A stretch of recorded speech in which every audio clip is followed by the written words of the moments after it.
प्रयागराज सलैया साहित्य संसार में पुनः आपका अभिनंदन है। बाबू गुलाब राय की मशहूर आलोचनात्मक कृति ठलुआ क्लब से मनुष्य की मुख्यता शीर्षक पाठ को मैं आपके समक्ष रखना की कोशिश कर रहा हूँ।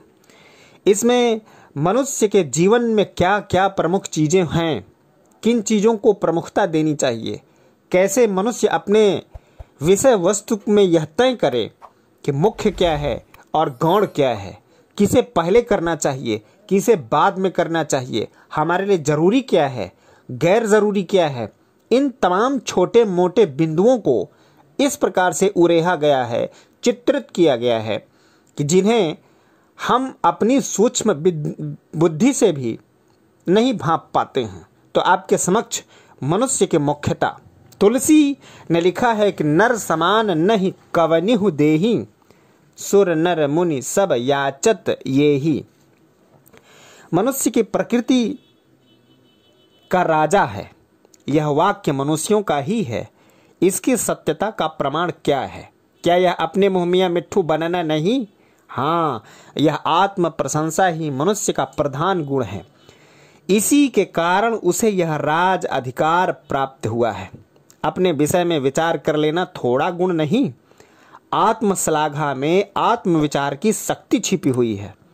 आत्मविचार ही मनुष्य की मुख्यता है। यही उसे संसार का शिरोमणि बनाता है। अपने संबंध में विचार करना और सारे संसार को अपने विचार द्वारा उलट पलट डालना बड़ा भारी गुण है। यही सही, किंतु मनुष्य के विचारों की सत्यता को क्या प्रमाण? क्या मनुष्य के अतिरिक्त कोई और जीवधारी उसके कथन का साक्षी भरता है? क्या साक्ष्य का न होना दोष नहीं? साक्ष्य का न होना मनुष्य के कथन के गौरव को बढ़ाता ही है। वह मनुष्य की श्रेष्ठता का बड़ा भारी साक्षी है। मनुष्य के कथन को प्रमाणित करने के लिए और किसी गवाह की जरूरत नहीं। ईश्वर भी अपनी आज्ञाएं मनुष्य के द्वारा ही प्रकाशित करना चाहता है। मनुष्य ही में ईश्वर की आज्ञा ग्रहण करने की शक्ति है और वही अपने ऊपर शासन कर सकता है। शुद्ध प्रशांत चित्त कवियों और स्थित प्रज्ञ महात्माओं की वाणी में ईश्वर ही के ज्ञान की झलक होती है। मनुष्य को स्फूर्ति द्वारा जो ज्ञान प्राप्त होता है वह ईश्वर के निरपेक्ष एवं निर्विकल्प ज्ञान का ही एक अंश है। मनुष्य की स्फूर्ति ईश्वरीय ज्ञान के प्रकाशित होने का माध्यम है। फिर हम ऐसी महत्वपूर्ण वस्तु का तिरस्कार क्यों करें? मनुष्य द्वारा ही सारी सृष्टि मूक से वाचाल होती है।